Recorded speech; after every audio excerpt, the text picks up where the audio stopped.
Hello, this is Juan Borda, and this is my infographic. Basically, I followed the format La Profe gave us, which includes questions and time, lessons, ideas, and references. First, I'm going to talk about questions and time.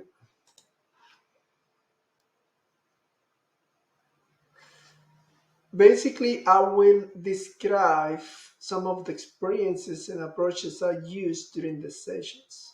My sessions were about reading and math. On reading, I didn't have specific questions, so I'm going to talk about how I managed my sessions. Basically, I divided the session into two blocks. One was comprehension and the other was decoding.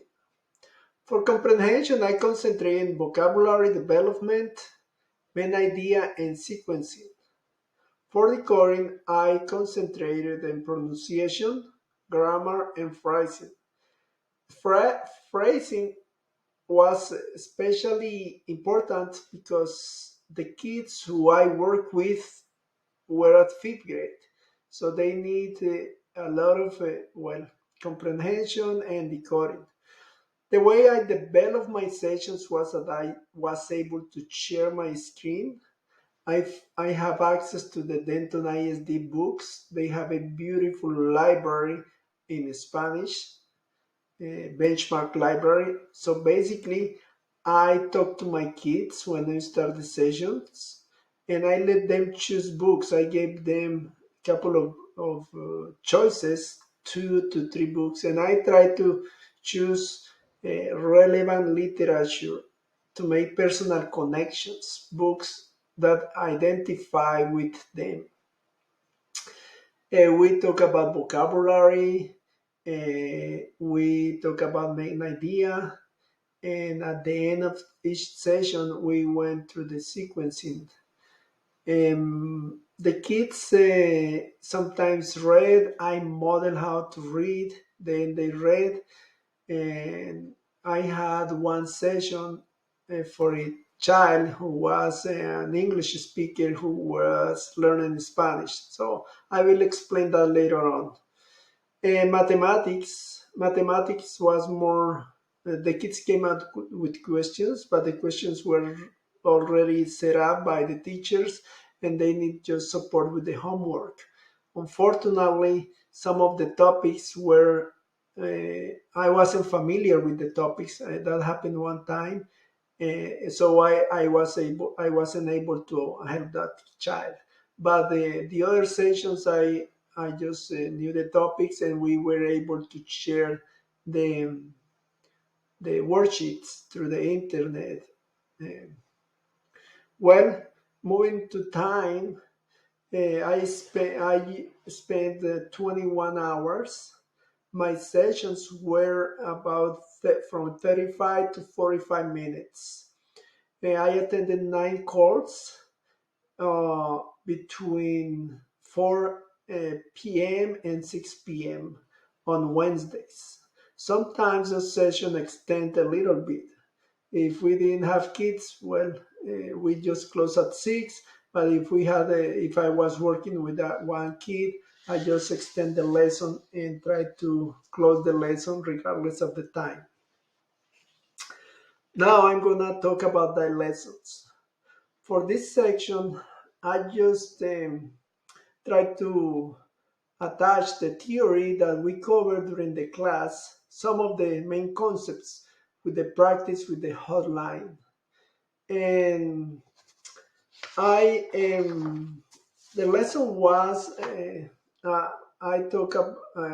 made a connection between anthropology and education.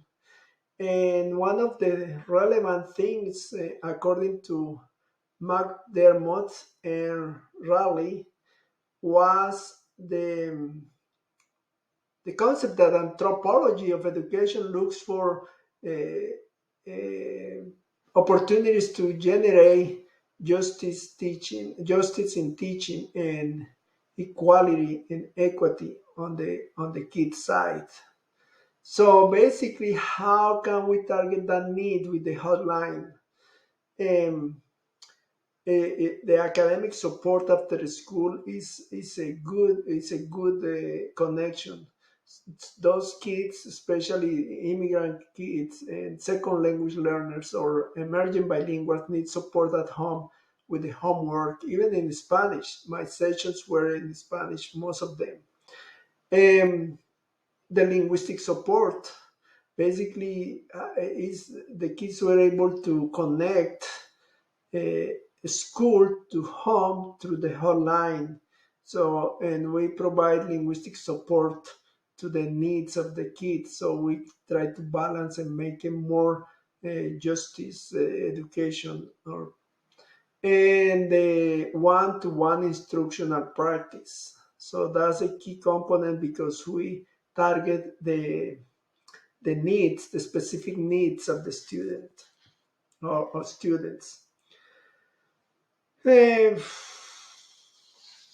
the lesson two, I just connect the linguistic anthropology of education by Wortham and Regis with the hotline. Um, of course, we understand or I know that language is the tool to mediate and navigate in society, in school. Um, language represent identity, represents personal competence, culture.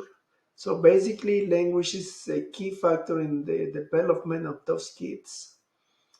Um, so the connection with the hotline was that by providing instruction in native language, we validate what they bring, their culture and their identity, and also in supporting the content area in school. So we were able to make those connections.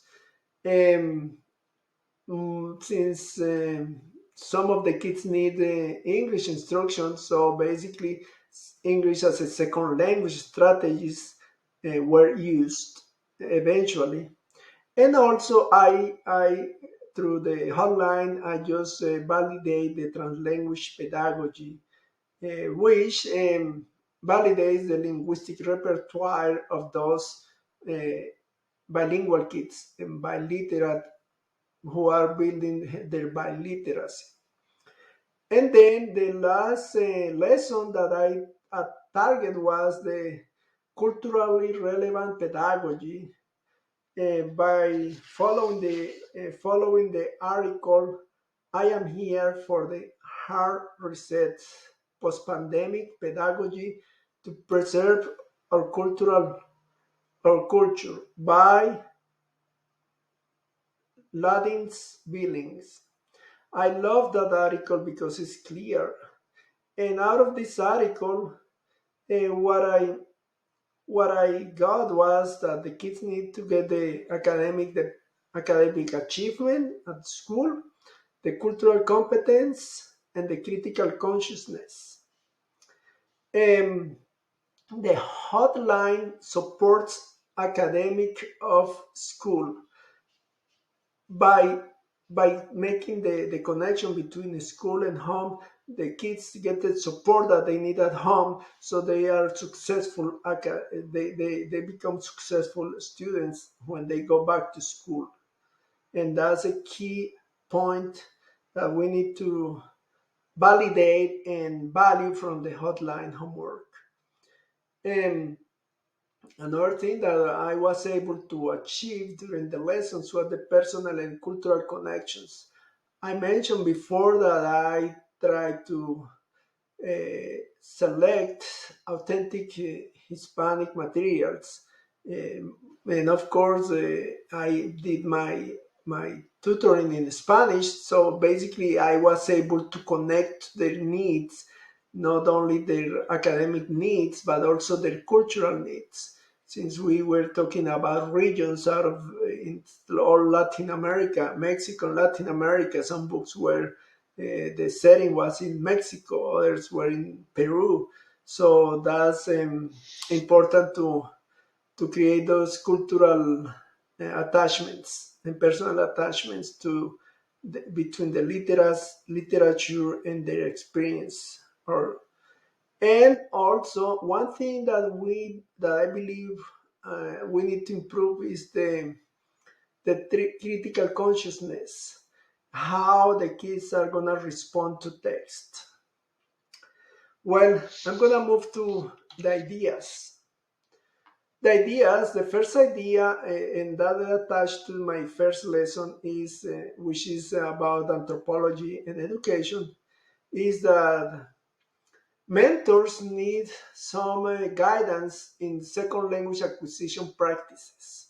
So, because most of the kids are, well, bilingual kids, and some are newcomers. So if the mentor has some basic knowledge in second language practices, the sessions will be more effective.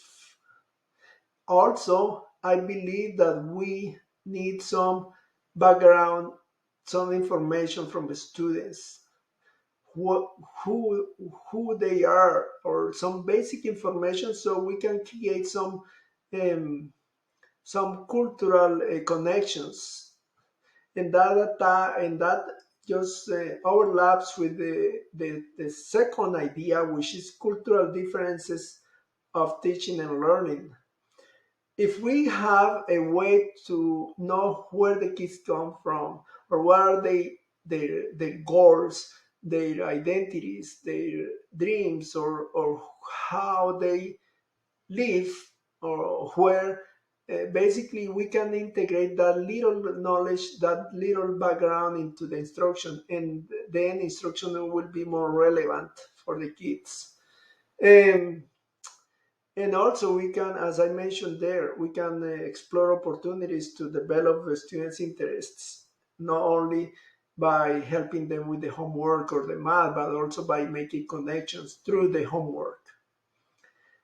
Now, the last idea is about reset, culturally relevant pedagogy. If we have a database with the materials and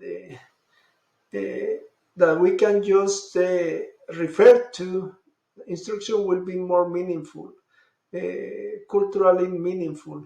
And also, if we can just integrate the fonts of knowledge that those kids bring to the lesson, we can create opportunities for them to think critically, and respond to the books, to the texts, based on their experiences and their background.